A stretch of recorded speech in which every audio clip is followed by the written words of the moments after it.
I'm Emily Guy Birkin, and you're listening to Deep Thoughts About Stupid Shit. Because pop culture is still culture, and shouldn't you know what's in your head?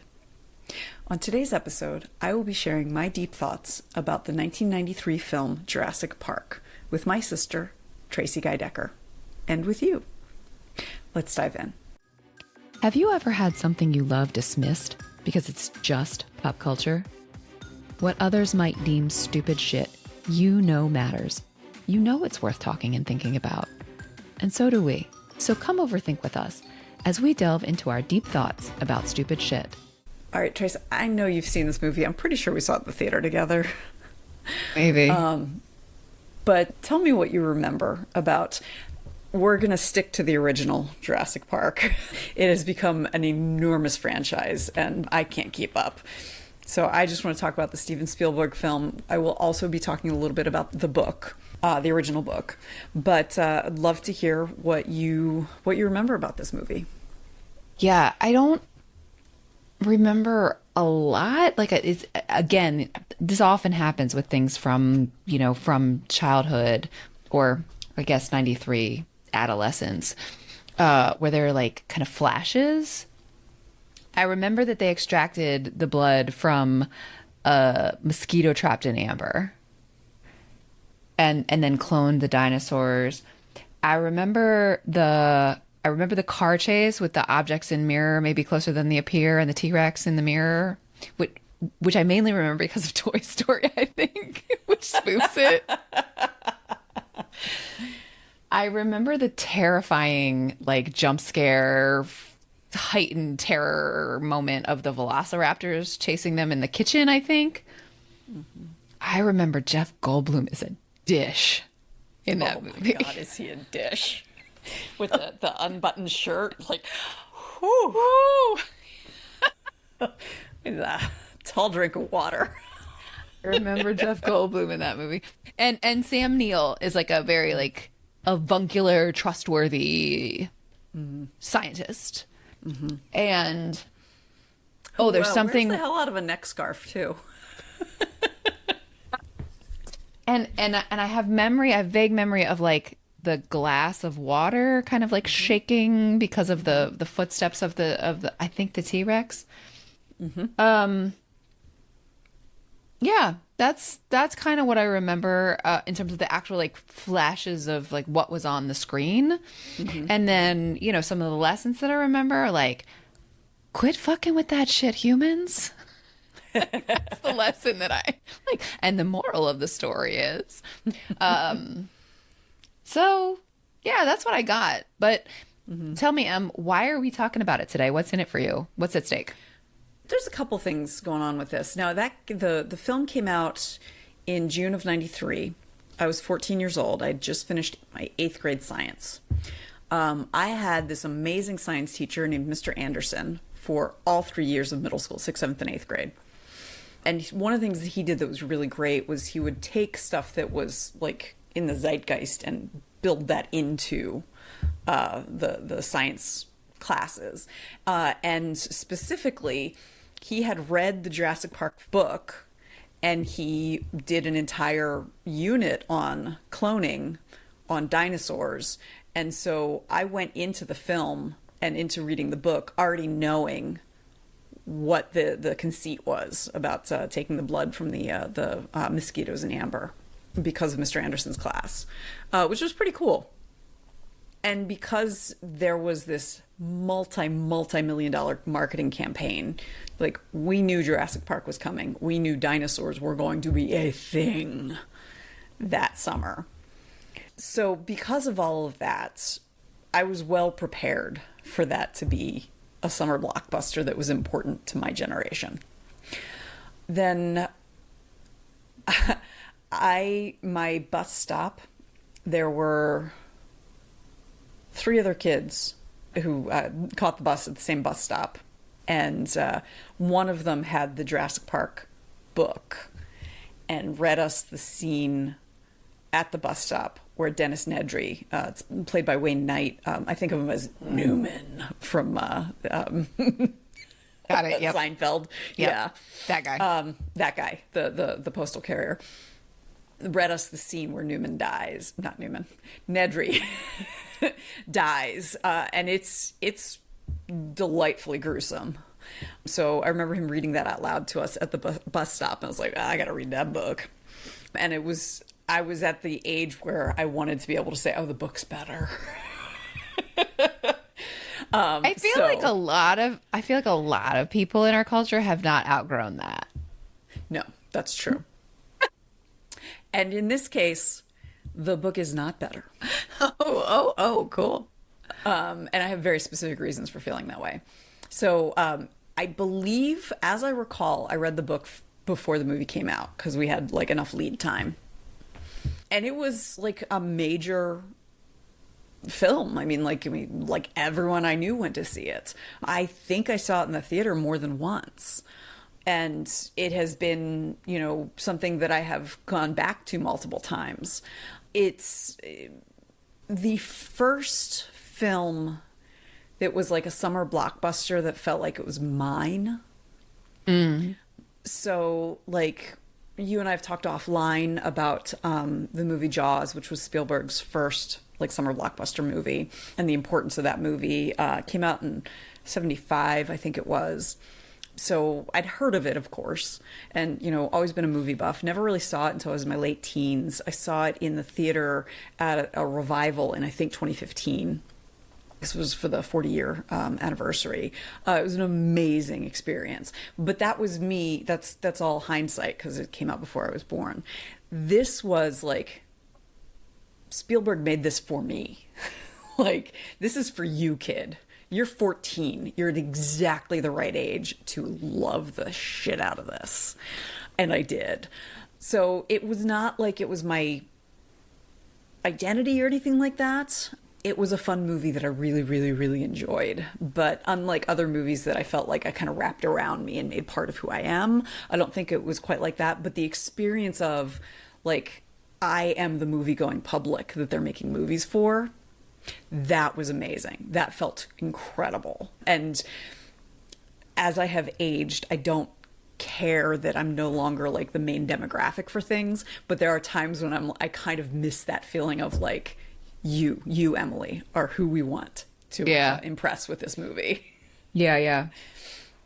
So that's part of what got me thinking about it. I was also thinking about Jurassic Park and wanted to bring it to Deep Thoughts because my kids are interested in some of the extended universe of Jurassic Park. My younger son really likes, there's an animated show called Camp Cretaceous where they bring kids to basically as Le Nublar, but somewhere where they have sleepaway camp with dinosaurs.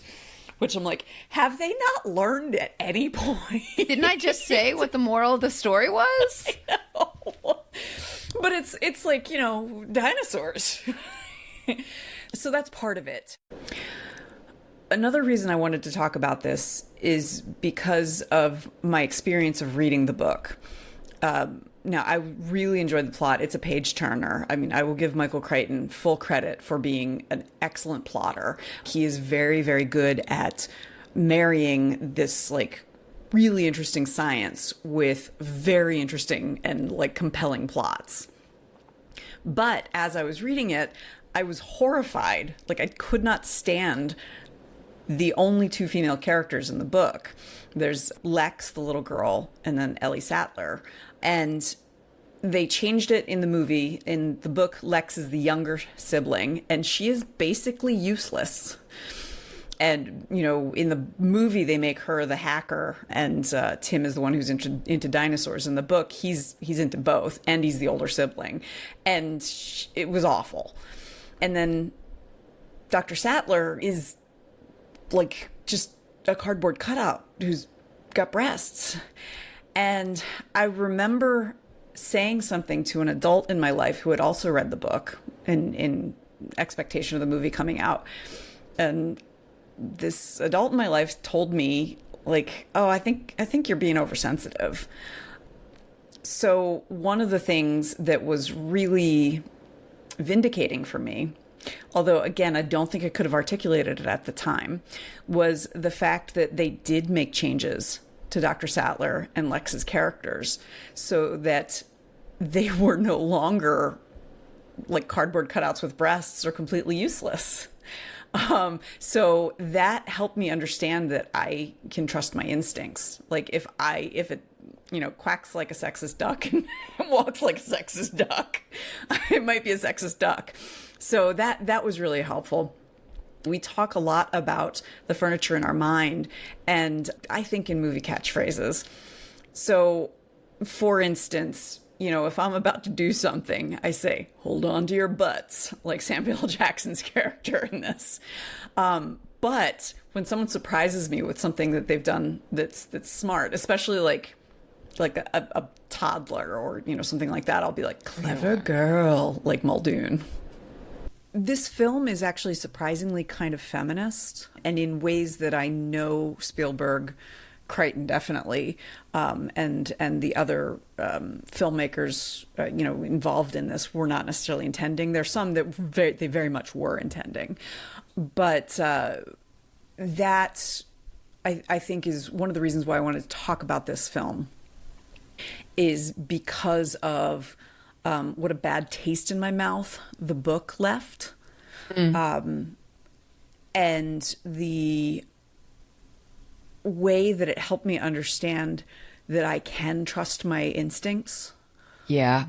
On things like that, because I got like that kind of like, I think you're being a little sensitive, and then I saw the movie, and I was like, no, I don't think I was, because they changed those characters. Yeah. Yeah. So it kind of taught me to recognize when my lived experience is giving me insight into something that someone else might not have. Yeah. Yeah, that makes sense. Okay.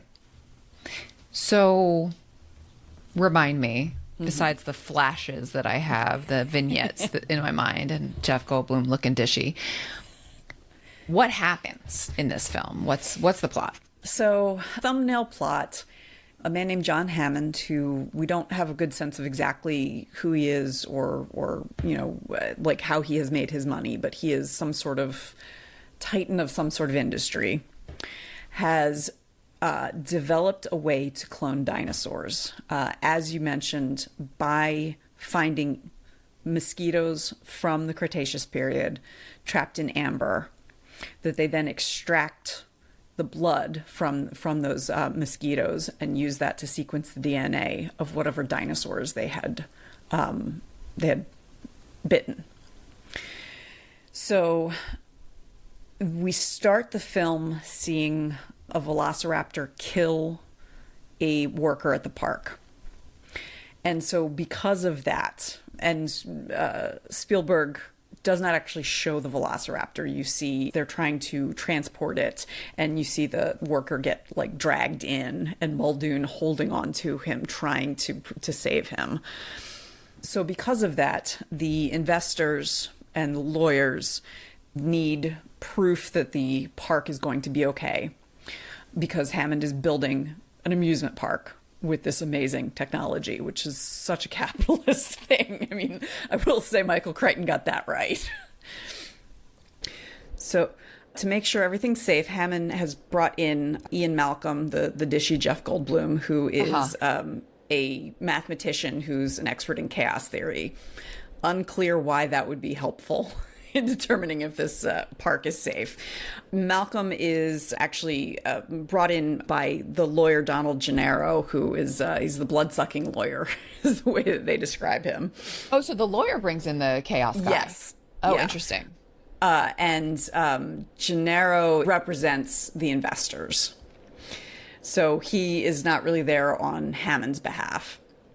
Hammond, however, invites paleontologist Alan Grant, played by Sam Neill, and paleobotanist Ellie Sattler, who is played by Laura Dern, to come in. They are a couple. They're a romantic couple, yeah. Yeah, they're a romantic couple. And they are in the middle of a dig that Hammond has been paying for, and he offers to cover the expenses for the next 3 years for that dig, which I see. He bribes them. Is how he gets them to go there. So they all arrive on Isla Nublar. and they see a brachiosaurus, and it is an amazing moment where they see that and they oh my goodness, that's a real dinosaur. They get to the visitor center where they see the plot exposition movie introduction, which is how they did it, extracting dinosaur DNA from prehistoric mosquitoes preserved in amber, then adding the DNA from frogs where there were missing sequences, blah, blah, blah, blah, blah. And they get to watch the hatching of a baby velociraptor.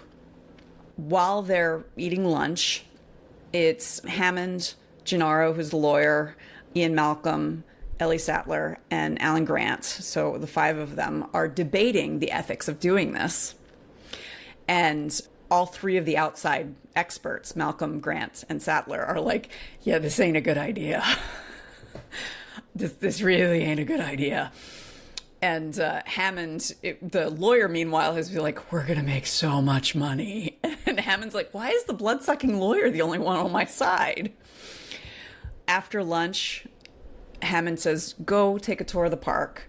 And then his grandchildren, Lex and Tim, show up. And they're going to go on the tour with them. Grant, we've already established, is not comfortable with children. And Tim, who is a dinosaur enthusiast, is like following him from one to the other because the tour is in these cars that are on electric cars that are on a track. There were 2 of them. And he keeps following them from one to the other. Like, which one are you going to sit in? And he's like, whichever one you're in. But Tim is talking his ear off about dinosaur stuff, has read Grant's book about dinosaurs, so on and so forth. Wow. So they go off on the tour. It's not going well. None of the dinosaurs are showing up at the enclosures.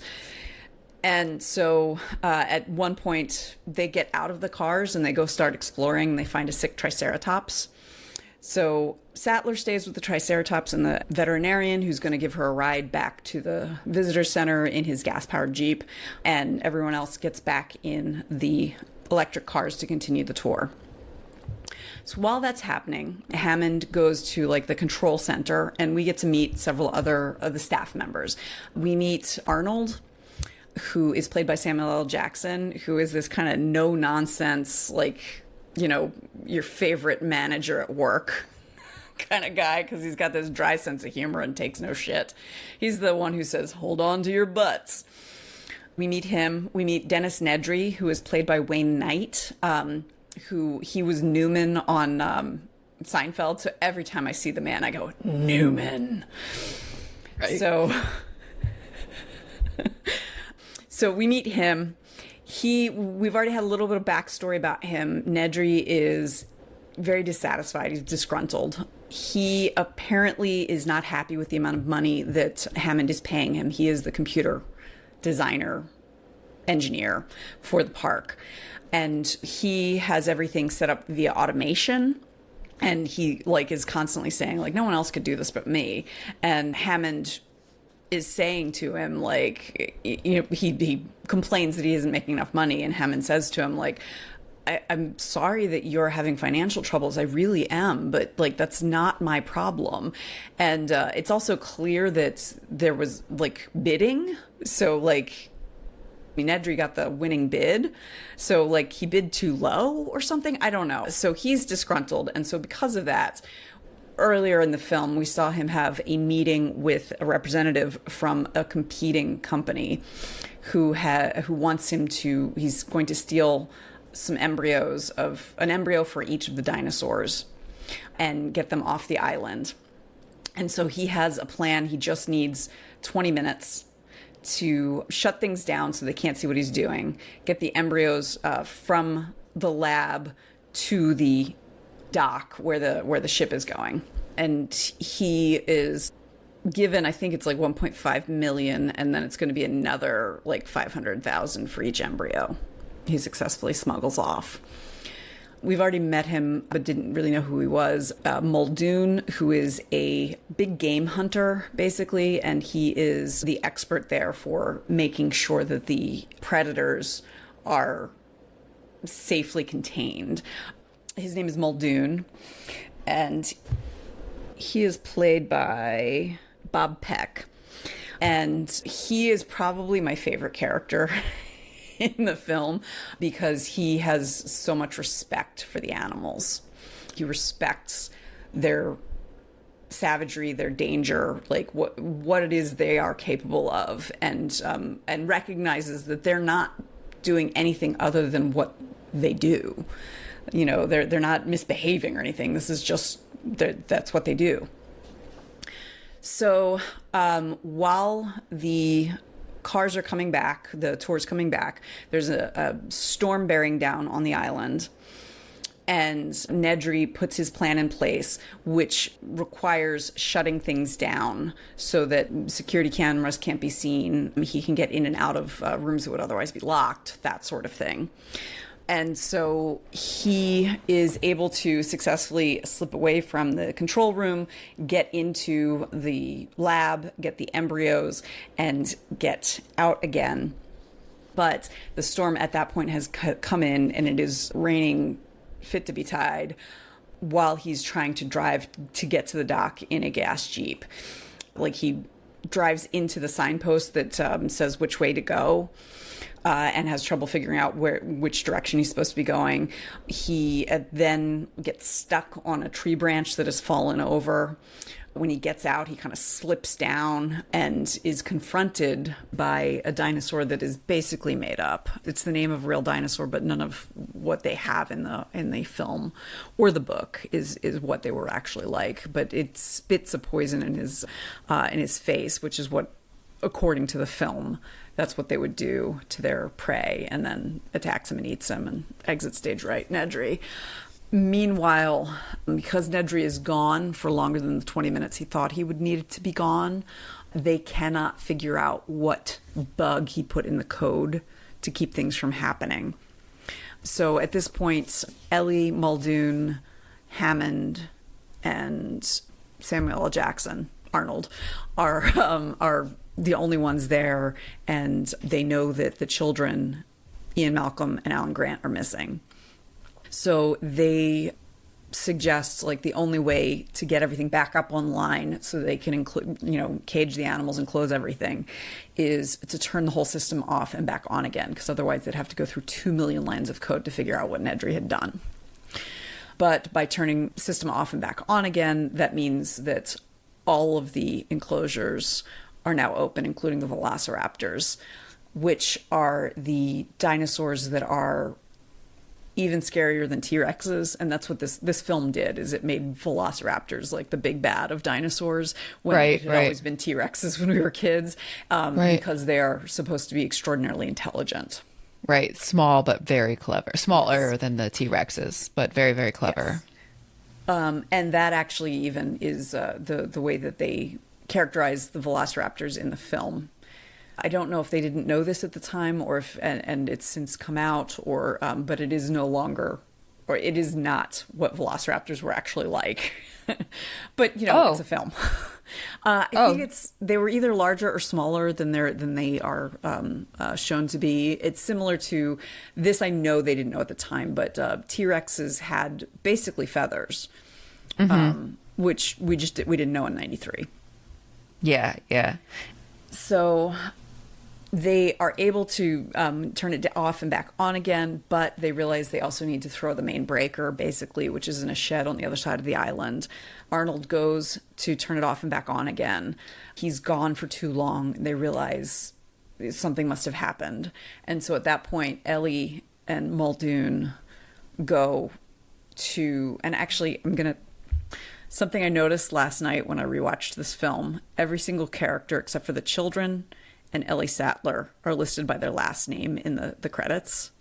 So it says Grant, it says Malcolm, it says Hammond, it says Ellie.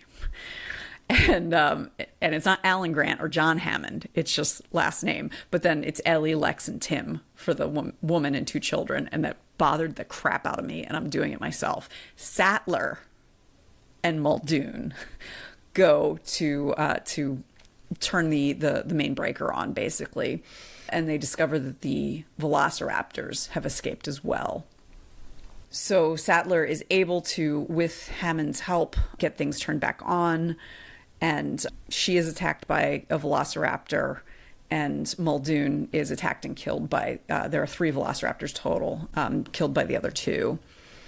During this time, Grant has gotten the children, after many scary moments, back to the visitor center, where he leaves them in the dining room, and he goes to try to find the other adults, where the 2 remaining velociraptors find the children and stalk them through the kitchen. That's what I remember. Yeah, it's a terrifying scene. At that point, the children, they're able to get away from the velociraptors, get back into the control room, where Lex, the older kid, who they've mentioned is a computer expert, she calls herself a hacker, figures out how to turn everything back on so they can lock the door to keep the velociraptors out. They are climbing through the ceiling, come out through the main entrance, and are climbing down the T-Rex skeleton that's there, and the velociraptors are attacking them. And just when they are all cornered and it looks like there's nothing they can do, in comes the T-Rex and kills the velociraptors. They're fighting each other as Hammond and Malcolm show up in the Jeep, and they drive off. They're able to get to the phones had been out too because of the computers being down. So they were able to call and get a helicopter, and they leave and cue the John Williams score, music swelling, and we're done. So of all the people on the island, let's see, I think 5 out of the 8 have survived. So the 2 kids both make it. 2 kids. Does their grandpa make it? Yes, Hammond makes it. I guess it's 6. So 6 out of the 9, because the 2 kids, Hammond, Malcolm, Grant, Sattler, and 6. Yeah, 6. And of the ones who died, Nedry, Muldoon, and Arnold. So Samuel L. Jackson, the guy who played Newman, and the clever girl guy. Okay, so Jeff Goldblum makes it. Jeff Goldblum makes it, although he does not in the book. All right. So, well, you've already started a little bit of your analysis with the gender, but where do you want to go? So I want to start with it because that was the thing that really stuck with me from the experience of reading the book and seeing the film, was my dissatisfaction with the female characters, with Sattler and Lex. Now, some of it had to do with the fact that Lex was the younger child in the book. So in the movie, she's older and she's very much a big sister. So she is protective of Tim, whereas Tim was protective of Lex in the book because he was the older brother. And some of that's, that's age dynamics with children. But she was a whiny, miserable nothing in the book. And I hate to say that about a kid, but that's how she was written. She, in the book, Tim was like a dinosaur enthusiast, which they carried over into the movie, but he was also the computer hacker. So he saved the day in both scenarios. Like, he understood dinosaurs better, and he was the one who was able to get the computers up and running at the end. And so Lex was Lex in the book is just someone to be in peril. That's it. Yeah, she's just a damsel in distress who's annoying. It really frustrated me. And like, she's supposed to be a little kid. But Spielberg fixed that a little bit by giving her the computer hacking experience. Like, that's what she calls herself. She's like, I'm a hacker. That's what I do. And then also in the kitchen scene, she is really taking the lead. Like, there's a point where Tim is terrified and like, she's saying, come over here. And he's just too scared. He just can't do it. And a ladle falls and gets the attention of a velociraptor. She's way at the other end of the kitchen, and so she grabs another ladle and is tapping on the floor to get the velociraptor's attention. And then she climbs into, it's hard to tell what it is, but it's like a cabinet or something that has a rolling closed door. So she taps to get their attention and then jumps into that rolling cabinet and then is trying to close the door and can't. And you don't realize this until it happens. You see the velociraptor coming. You think he's going to, or she's going to get her. And then you realize the velociraptor is about to attack her reflection, because that's what we're seeing. That's what the velociraptor is seeing. And so, like, it's not clear if Lex thought that through. But she did think through enough and was heroic enough to figure out a way to protect her brother. Yeah. Not in the book. Not in the book. Similarly, Sattler is, all I really remember of her in the book is that she is like devoted to Grant. She's supposed to be smart and beautiful in the way that men describe women as smart and beautiful. You know, where it's like, okay. And there's one scene that's cool that didn't make it into the movie where I don't recall the details, but she has to jump from the roof of a building into a swimming pool. And it's this like harrowing, scary, difficult thing that she has to do. And she is a badass about it. The problem is that in that scene, we know what she's thinking because it's, you know, omniscient third person narrator. And all she's thinking about is like, I'm doing this for Alan. Oh. And if I recall correctly, she and Alan are not overtly in an overtly romantic relationship, but I think she wants to be. But like, there's definitely a like, oh, Alan in her inner monologue. So I'm very glad that Steven Spielberg did not allow Michael Crichton to just write the script himself. He brought in, there were 2 script doctors. One is credited, one is not. I don't know who the uncredited one is off the top of my head. It's known. It's just, I don't remember. But the credited one is a man named David Koepp. And it's clear to me that Spielberg and these script doctors like read the book and were like, we're gonna need to make some changes here, because we get 2 female characters. We get Dr. Sattler, who has that one really cool action sequence in the book, but that's it. And it's all for the love of a man. And then we get Lex, who is like just whiny and annoying the entire time. Yeah. Like, it sounds like her job was just to be in peril. Yes. Just to be something that Tim cared about that was in trouble, which, you know, could have been like, I don't know, his favorite shirt.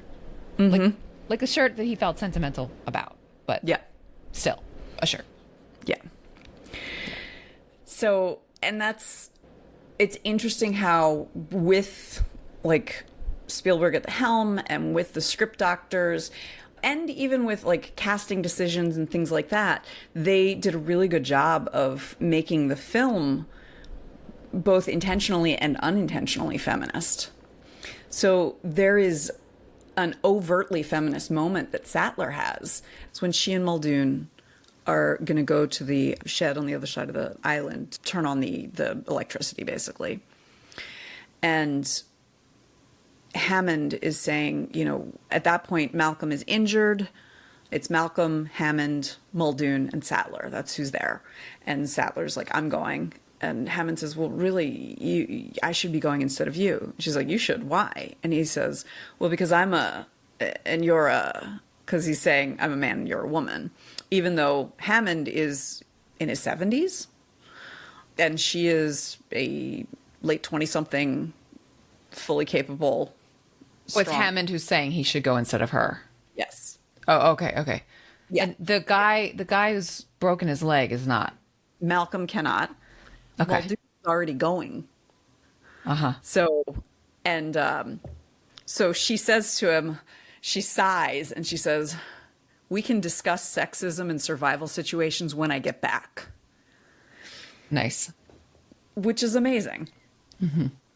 So there are these overt moments. Now, the other thing, and I know this was not intentional, but I think is really interesting, particularly post Roe, is the way that they make sure they maintain population control on the island is all the dinosaurs are female.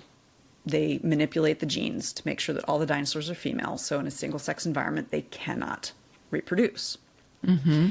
Except that because the DNA has degraded over the millions of years from what they got in the mosquito blood, they filled in gaps with DNA from frogs and other amphibians. And there are frogs that are able to spontaneously change gender in single-sex environments so that they can reproduce. And there's a point where Grant and the children come across a nest of eggs that have hatched, and he realizes that must have been what happened. Now, why I find this interesting, especially post-Roe, is that this corporation is a bunch of men making reproductive decisions for all female creatures. And one of the things that I know I didn't get when I was 14, but I was soon to figure out, is that a powerful group, government, corporation, that forces you to reproduce when you don't want to is the other side of the coin of a powerful government or corporation that prevents you from reproducing when you want to. Right. Right. And the fact that there are only 2 female characters, with the exception of all the dinosaurs in this film, makes that feel very pointed in a way that I know Steven Spielberg did not intend, and I know Michael Crichton didn't intend. Yeah. It's really interesting. This is a total tangent, but hey, that's what we do, right? Oh, yeah. I'm thinking about Bring on the tangent. When we went to in 2020, before everything shut down, you and I went to see the notorious RBG exhibit where it was in Skokie, Illinois. And one of the things that I learned from that exhibit was that when Ruth Bader Ginsburg was arguing in front of the Supreme Court, like about sort of reproductive freedoms, like one of the things that she was arguing against was the U.S. military, which was forcing female service members to have abortions. So, like your point about like if you're forcing people to have kids, i.e. not letting them have abortions, you have the power to force them not to, i.e. making them have abortions, which is what. So Bader Ginsburg was such an advocate for, bodily autonomy for women, which makes the anti-abortion crowd crazy. But actually, it started with Bader Ginsburg arguing that our female service members should not be forced to have abortion. And that is feeling like really alive for me in this tension you're pointing to right now. Yeah. Well, it's similar to, forced sterilization is a similar sort of thing. Crichton got to something that I don't think he personally understood. Now, I'm not saying this man wasn't brilliant. He was a very, very smart scientist and writer. But he did not see half of the population as fully human. And I'm sure he had he also had smartest guy in the room syndrome, I believe. He spoke against the idea of climate change being human caused to the Senate, which I'm like, why are you having a thriller writer? Anyway, so I think it's really what the story is about is you cannot control life. And any attempts to do so will inevitably fail, which I think is a really important lesson in our patriarchal society. In the same way that when you have a high control group, religion, anything, and you do not allow information like sex education or things like that, you do not take away the desire. You just send it underground. Right. And so I think that Ian Malcolm, as the chaos theory mathematician, has it right for the most part, because he's saying like everything is chaos and you cannot know where the failure will come from. You cannot know. He says life finds a way. And I don't think he's wrong, but I think I prefer it's like that's kind of a positive way of saying Murphy's Law. Whatever can go wrong will go wrong. Or that chaos will find a way. That human's gonna human. That tropical storm's gonna tropical storm. Hunter's gonna hunt, all of that. So I think that is really, really interesting. Now, the other side of it that I think is marvelous about this film, and I feel like is lost in the greater franchise, they have some amazing actors in this, and they had state-of-the-art special effects. At this point, even though the CGI for being over 30 years old is pretty darn good, it was seamless when I was 14. Now I can see the seams. I prefer the ones where they're interacting with a puppet, with a live something, because like that's actually there. But even when they're looking at something that's not there, it's not like Roger Rabbit, which we talked about a few weeks ago, because you don't expect Roger Rabbit to be real looking. Whereas the brachiosaurs, when they see them, you can just tell that there's a little bit up to it that looks animated. In any case, the awe and wonder that the characters feel, even the ones who Malcolm is disapproving from the beginning. He thinks this is a terrible idea from the beginning. But even he is awed by the majesty of these creatures, which is amazing. Like, I really appreciate that. And last night, after I finished the film, my 13-year-old came in and said, "So what's your favorite part? What are you going to talk about tomorrow on the podcast?" And I said, "Clever girl is my favorite part." And the reason for that is Muldoon is a very like no-nonsense, practical person. He understands these creatures better than anyone else in some ways, because he understands hunting behavior. He understands big game. He understands that sort of thing. And he has a great deal of respect for their abilities and what they can do. And the moment when he says "clever girl," he recognizes he and Sattler are going to the shed to turn the electricity back on. And she says, "Okay, it's close enough. We can make a run for it." He's like, "No, we can't. We're being hunted." Because he realizes it, even though she doesn't, because he's got the background. And he's like, "Go. I've got your back." And so he is doing all the things that he has been trained for. He knows how to do this. And he realizes at the last minute that he's been outsmarted, because one velociraptor has his attention while the other one is creeping up beside him. And so his very last words are "clever girl," and just that, like that. And there's this awestruck, like he is truly impressed and terrified. And that is why that's what I love about it, and why I don't really pay much attention to the rest of the franchise, because it's just become monster movies. Whereas that is about like, we can't control nature. We can be awed and impressed and just find wonder in this natural world. But we cannot control it.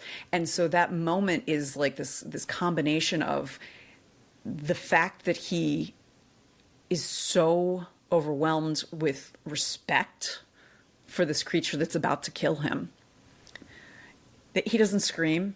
He gives props where it's due. And that, I think, is just really, really cool. And why I think this film is I mean, it's been added to the registry for, films that are culturally significant. That's why. That's amazing. I think it's interesting that that's the moment that you hold up to, because we think about the sort of terror or horror. I feel like Professor Day gave us a distinction, and now I've forgotten it. But just the fear. You think about the fear of that moment, and you are focusing on the character, and that's on brand, Em, for you. You've met me, huh? Yeah, yeah. The character is what is like really like lighting you up right now, not the fear or the like. I mean, you started this by saying your bus stop mate read this like delightfully gruesome death scene. That's not what you're talking about right now. There is a death scene that immediately follows, right? Like we see him get torn apart. No, like there's nothing that's particularly. It's a PG-13 movie, so Yeah, like, okay. you know he's gonna die, and I think that there's a lunge, but you don't really see anything. But yeah, Yeah. there's a death right after that, but I don't remember that. I remember his face. Right, right. Because the character is what you're interested in. So Yes. that jibes with the way that I know you to receive and perceive fiction. Well, is there anything else that was like kind of core that you wanted to make sure that you lifted up? So one thing that I want to talk about, Malcolm gets the thesis of the film where he says, your scientists were so busy trying to figure out if they could, they didn't think about whether they should. And there is this like long conversation with Hammond, Gennaro, the lawyer, who's like, we're going to make so much money. And then the two scientists and the mathematician, where all three of the subject matter experts, basically, the non-capitalist, non-lawyers, are saying, like, you're messing with stuff you shouldn't be. And I agree for the most part with what Malcolm has to say there. He's saying, you're messing with things you don't understand. You haven't thought about whether you should do this. Is this like, why are we doing this? Like, you're doing this for entertainment. And, everyone, like all the people who have expertise in the area agree with him. But one thing he says really bothered me when I watched it last night, which is you're standing on the shoulders of geniuses and you haven't paid for this knowledge. Making it sound like, it was too easy for you to do this. And I think I understand what he's trying to say, which is that Hammond, as a businessman, used money to make playthings, I think is what he's saying. But what it sounds like is to earn innovation, you have to start from the beginning. And, one of the things like that my spouse says all the time, which I think they must hammer home in engineering school, is like, we stand on the shoulders of giants. Anything we change is because of what came before, which I agree with. Like, that's how humanity progresses. If we had to reinvent the wheel every generation, we'd never get anywhere. Right. And I think that scene is written in a way that is just not clear what it is that Malcolm is trying to say. But that really stuck with me last night when I was watching it, because I was just like, no, I don't have a problem with them using the technology that we have, in the same way that a lot of like medical innovations came about because of horrible Nazi experiments. And so, okay, we're moving forward with being able to save people's lives because of these horrible, unethical experiments. And we need to hold that and be aware of it. But that doesn't change the fact that we can use knowledge if we have it. I don't read it that way. No? I don't read it. I hear what you're saying, and I agree. I think it's unclear. I mean, I think the thing that I'm hearing in the you didn't pay for it is the idea of paying one's dues, which is not the same as not using the innovation, right? It's sort of I'm a karateka. I study karate. I'm not very good. I've been doing it for a couple of years. I'm not terrible. And like I learn from the tricks that my sensei teaches me, and that's fine. But I can't jump from day one to black belt. I have to pay my dues in the dojo and like make the mistakes that are mine to make so that moving forward, I don't make them as I progress down this path. To me, that's more like what it sounds like. Like if in some ways, like you didn't pay for it because you've got hundreds of dinosaurs. If you had taken one and done this and studied it and figured out how, like, where the things are that you're not anticipating, and see it like nip at a handler, escape from its enclosure, like the things that it then does. Then you would have paid for the knowledge and you would have been prepared. They didn't pay for it because they went straight from 0 to 60 without doing all of the incremental knowledge gathering. To me, that's what I'm hearing, especially from a chaos theorist. Yeah. As opposed to you have to start over from the wheel. Now, the Nazi knowledge that you're talking about, I mean, like, I think that's a different sort of philosophical conversation. Sure. That involves, again, like, I mean, there's lots and lots of old conversations about this. There's a question in the Talmud. If you discover that a load bearing beam in a house was stolen, how do you make compensation for that?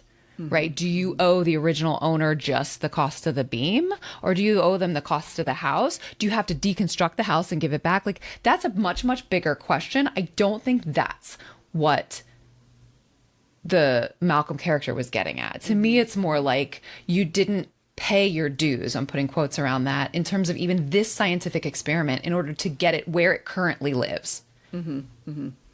I like that, because I had myself thinking, like, what would pay your dues look like? What is it he's trying to say? And like starting with a dinosaur that's an herbivore and small. Yeah, and then and then maybe do have a family of them, or maybe then do a predator. But like to go from like there are no dinosaurs to there's an ecosystem with dozens of species, like that's they didn't pay for that. Well, and that gets to, I mean, it's an indictment of capitalism in a lot of ways. Completely. Yes. And I think that was in the book. And in fact, they made Hammond a kind of twinkly grandpa type. There's a little bit of him being a bit amoral. Like he's not even remotely concerned about the worker who died at the very beginning. Like he just, it's a hiccup rather than a human being. But in the book, like he finds his grandchildren annoying, and everything's about making sure that this opens up, and the franchising and it's all about the money to him. And you get a little bit of that in the film. There's a point where he is in the dining room talking to Sattler, saying that when he first came to America from Scotland, his first scheme was a flea circus, and everything was mechanized. So there was, a little seesaw, there was a carousel that moved around, but people would come to see it, and the children were like, Mom, I can see the fleas. Look, the fleas are on the tightrope. And it was just mechanized. And he says to Sattler, like, I wanted to give them something real, and I created something real here. And that hit different this time around as well, because it's like, but it's not real. You may have cloned dinosaurs, but they're not real. These are extinct animals that you found a way to resurrect that don't have ancestry or descendants. They don't have like, you have to figure out how to enclose them. You have to figure out how to feed them. You have to figure out how to handle when they're sick. So they're not real. And in fact, there are fan theories, which I appreciate, which kind of get to the fact that these dinosaurs do not reflect what we know, at least now, to be true about dinosaurs. They look like what we thought dinosaurs looked like in 93. Right. And so in the fan theory is that Hammond didn't really clone dinosaurs. He created creatures using DNA from many things that look like what we think dinosaurs look like. Oh, interesting. Which is actually kind of true. Even if you don't take that, even if you don't take that as like he was maliciously doing that, just in the what they were doing with the DNA from the mosquitoes and mixing with other DNA, like that's not creating real dinosaurs. That's creating some kind of hybrid weird thing. Mm-hmm. And, ultimately, and this is something I was impressed my 13-year-old said, like, it's a Frankenstein story. And that's what it is. Because similarly, Frankenstein's monster, excuse me, goes nuts because Frankenstein refuses to make him a bride. And it's a similar sort of when you start playing God and deciding what gets to live and how it gets to live, it will inevitably descend into chaos. Mm-hmm. Mm-hmm. I'm thinking about it in relation to King Kong, which we spoke about recently with Professor Day, and like in some ways it's very similar, and in some ways it's not at all.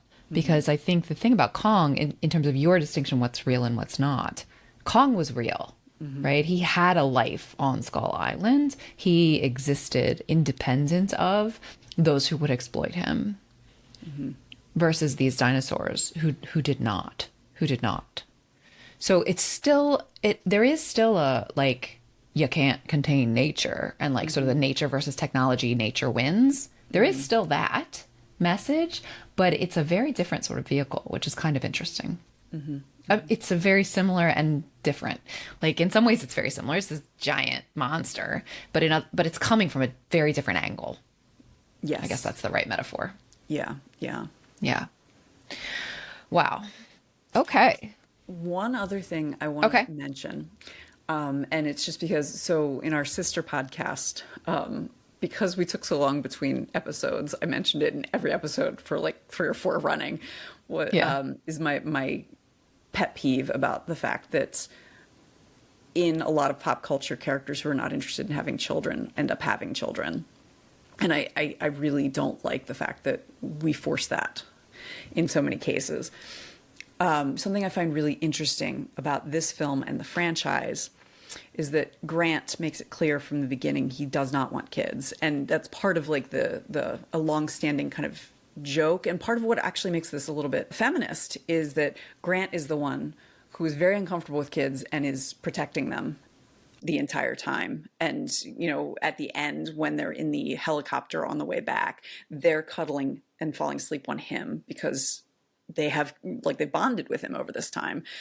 Whereas Sattler has said, like, she wants kids and, like, kind of teasingly encouraged the kids to hang out with him during the tour before things went wrong, saying, like, it'll be good for you. In future films, when they bring Laura Dern and Sam Neill back, they are no longer together because he didn't want kids and she did. And though they had a loving relationship and cared very deeply for each other, that was going to be a deal breaker. And I appreciate that. I really appreciate that, because it's clear that from this film that Grant is not like, it's not that he dislikes kids, although early on it seems like he does.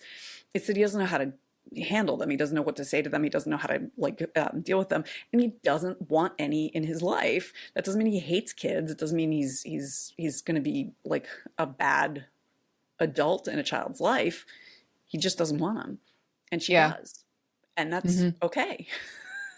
So I think that is admirable. That as much as I wish this franchise would not keep making more,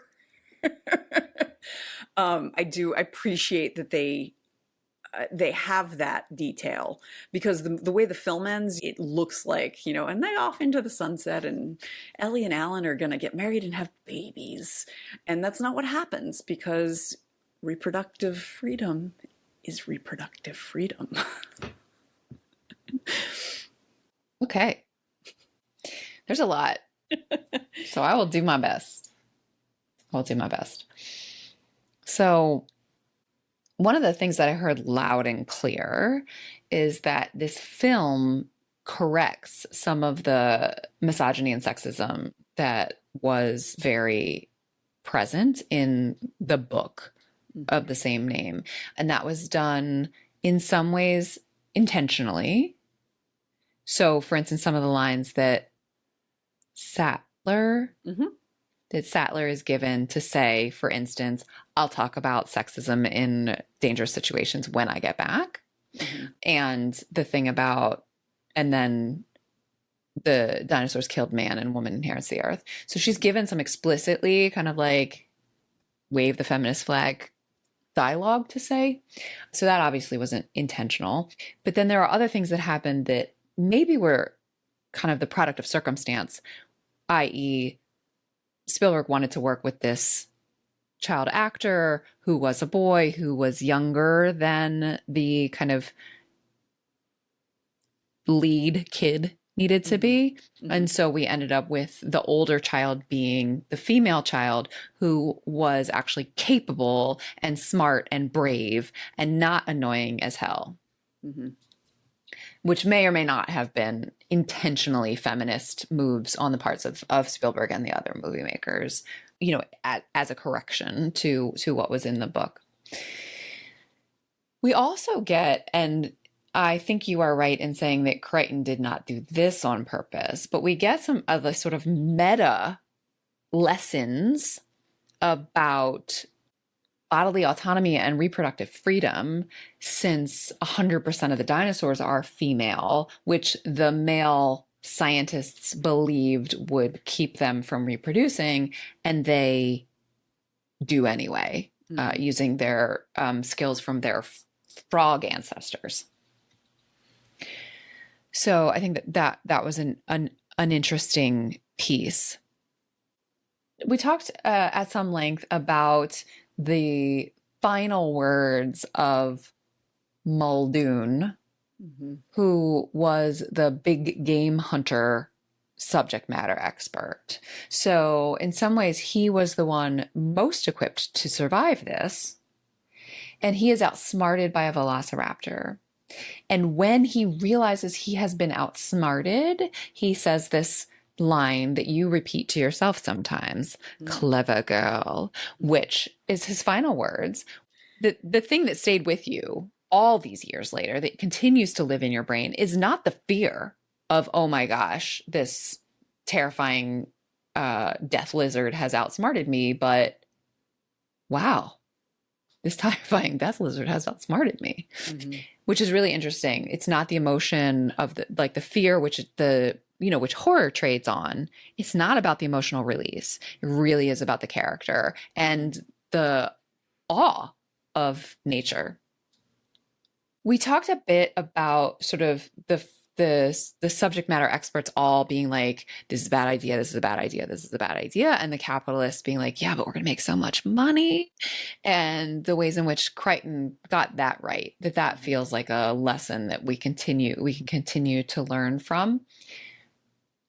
And corollary, or maybe kind of following that, you and I had a bit of an exchange around Malcolm's conversation with Hammond, where he says, he says the thesis, your scientists were busy thinking about whether they could, they didn't think about whether they should.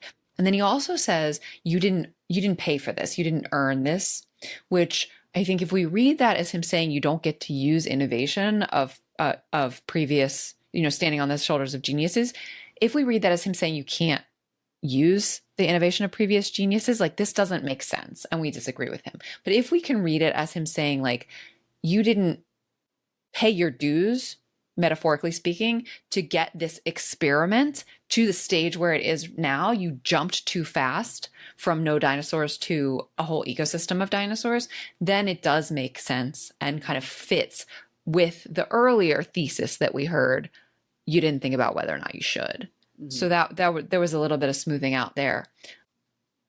I think there was also some interesting conversations about the ways that this movie, kind of in the meta context for Gen Xers, the ways in which you as a 14-year-old watching this, like really in some ways received it with open arms because it was made for you. And so even though it wasn't one that, in your words, you wrapped around yourself as a piece of identity, it still is one that you hold with a lot of affection because it was made for you. As a 14-year-old moviegoer for a summer blockbuster, like you were a key target audience, and that just felt good. Let me think. You also had some things to say about the kind of the technology of the special effects and the ways in which in 93 it was seamless. Today you can see some of the seams, though it still, sort of holds up. I love the fan theory about like this wasn't that helps to explain the fact that these dinosaurs don't look like what now 30 years later we know dinosaurs actually did look like, because John Hammond didn't care about scientific veracity. He cared about money. And that's what people expected out of dinosaurs. So he had a scientist go find like frogs and lizards and whatever to fill in the sequences to make sure we had a creature that looked like what we were expecting. That feels like brilliant headcanon, honestly. I really, really like that. What am I forgetting from our conversation? Just the experience of reading this book and watching this film, and after having gotten pushback from an adult about my disdain for the way that the female characters are written in this book. And here's the thing: Michael Crichton doesn't write nuanced characters. Like that's not what he does. He writes like smarter than average airport books. Yeah. So like you put the book down feeling like you learned something, and it's not that you didn't. It's just that it's not as smart as you think it is. You didn't learn as much as you think you did. Yeah, exactly. So, which I kind of know because Mr. Anderson, my phenomenal middle school science teacher, made sure we did learn. And, and I believe that Crichton understood all of the stuff that he put in and all of that. I'm not saying that. But, to make something that's a page turner and scientifically accurate and all that. But you sacrifice character. Yeah. When you're focused on plot like that and focused on like interesting scientific thought. So, just to be fair to Crichton, none of his characters are nuanced. Full. I mean, this is not. The importance of being earnest. Right.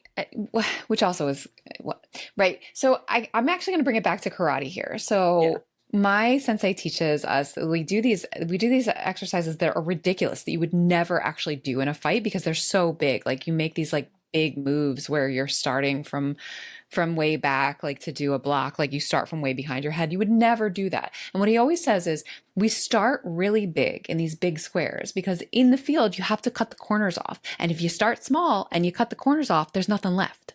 And I think that's what happens with female characters in Crichton and other writers like him, where he has to cut the corners off because it's a page turner. We have to like keep going. Like the action and the plot is the driver. But if you start with characters who are already smaller than they maybe ought to be, you cut the corners off and you're left with a cardboard cutout. Yeah. There's a Reddit thread. I did some research last night. There's a Reddit thread that's just titled, "Has Michael Crichton ever actually met a woman?" But my experience of feeling disdain for the way that these characters were written in the book, and then being very pleasantly surprised by their characterization in the film, after having gotten pushback from an adult who, as I recall, had also read the book. And I think I now, looking back, can see that adult was like, well, I didn't notice anything wrong, so like she must be wrong. Must be wrong. Yeah. Yep. No, it's very validating. It It's was, it was validating. really, it helped me understand that, especially kids, I think, who are female, learn you're doing it wrong. Yeah. And so often, like, internalize that sense of like, oh, I must have gotten it I wrong. must be wrong. And so that was really helpful for me to recognize, no, that just because that person is an adult doesn't mean they know what they're talking about. And that, this must have been bothersome to Spielberg, To somebody. to somebody. And like the fact that it was bothersome to a white male director was like, all right, I'm not just being oversensitive. That was great. That was a kind of a seminal moment in my teen years. Cool. All right. That was fun. So it's my turn next. Yes. And I am going to bring my deep thoughts about Dead Poets Society. Ooh. So we're going to go from the sort of action to serious drama. Yeah. Looking forward to that. Dagger I see before me. See, I remember. Oh, Captain, my Captain. Anyway, so I'm looking forward to that. Now, listener, if you're having deep thoughts about our deep thoughts, please share them with us. We really want to know, what did we miss?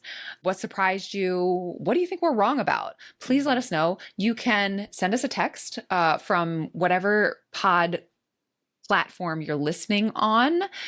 You can put a comment on Patreon if you're one of our patrons. Thank you. Thank you. Thank you. If you're one of our patrons.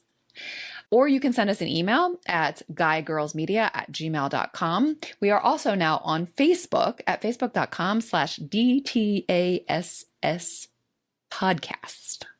Thanks so much. We'll see you next time. Do you like stickers? Sure, we all do. If you head over to guygirlsmedia.com/sign up and share your address with us, we'll send you a sticker. It really is that easy. But don't wait, there's a limited quantity. Thanks for listening. Our theme music is Professor Umlaut by Kevin MacLeod from incompetech.com.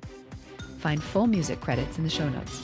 Until next time, remember, pop culture is still culture. And shouldn't you know what's in your head?